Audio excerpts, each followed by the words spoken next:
আপনি যখন আমাকে ডিভোর্সে দিবেন তাহলে আমাকে বিয়ে করছেন কেন? আমার সৎ মায়ের থেকে জীবন বাঁচা, ওর সাথে সংসার করার জন্য না। আর তাছাড়া তোর মতো ছোট লোকদের না 2-4 টাকা দান করা যায়, তোদের সাথে সংসার করা যায়। আপনার জীবন বাঁচানোর জন্য আমার জীবন নষ্ট করলেন কেন? তোর মতো সবজি আলার আবার কিসের জীবন রে? আর তাছাড়া তোর কাছে না আমি আমার লাইফের প্রবলেম শেয়ার করতে একদম রাজি। আর তোর কত বড় সাহস, তুই আমার সাথে এক বিছানায় ঘুমাইতে চাস? তোর নিজের লেভেলটা ভাবছোস একবার? তুই আমার সাথে আমার রুমে আমার বিছানায় ঘুমাইতে আসবি, এজন্য না আমি বালিশের নিচে গিফট রেখে দিয়েছিলাম। দ্বিতীয়বার আমার রুমে ঢোকার আগে না তোর এই যে মাথায় ব্যথা পাচ্ছিস, এটা যেন তোর মাথায় আসে আগে। আমার রুম থেকে বের হ। আর তোর গা থেকে না সবজির ঘ্রাণ বের হইতেছে, আমার না জাস্ট সাফোকেটেড লাগতেছে। যাও আমার রুম থেকে বের হও।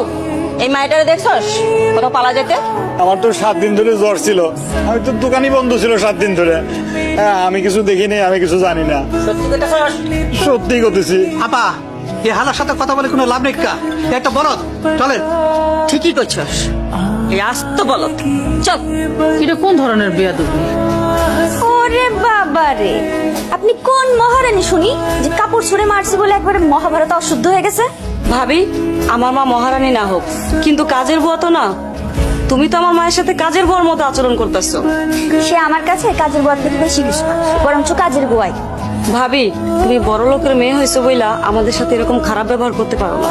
কি ব্যবহার করব না করব সেটা তোমার থেকে আমাকে শিখতে হবে। শোনো, আজ থেকে তুমি আর তোমার মা চাকরানির মতো আমার সব কাজ করবে। শোনো বউ, আমি তোমার মায়ের বয়সী, তুমি মায়ের বয়সের শাশুড়িরে চাকরানি বানাইতে চাও, তোমার কি একটু খারাপ লাগে নাই?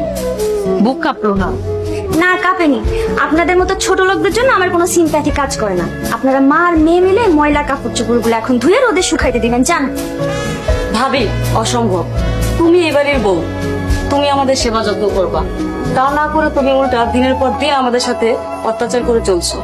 এই চুপ করো তো, তুমি বেশি কথা না বলে তোমাদেরকে যেটা বলা হচ্ছে সেটা করো। বৌমা, একটা কথা শোনো। জি বলেন। বৌমা, আমি তোমার চাকরানি হয়ে থাকুন, কিন্তু তুমি আমার একটা কথা রাখবা। মা, তুমি কি বললা?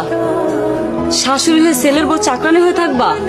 হ, আমি বোর কথা মতো চাকরানি হয়ে থাকবো, আমার কোনো কষ্ট হইব না, খারাপ লাগবে না।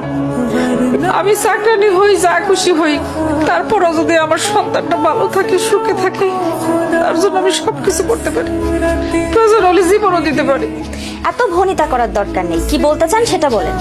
বৌমা, আমার ছেলেটারে তুমি ডিভোর্স দিও না। বিশ্বাস করো, আমার ছেলেটা তার জীবনের চাইতে তোমারে বেশি ভালোবাসে।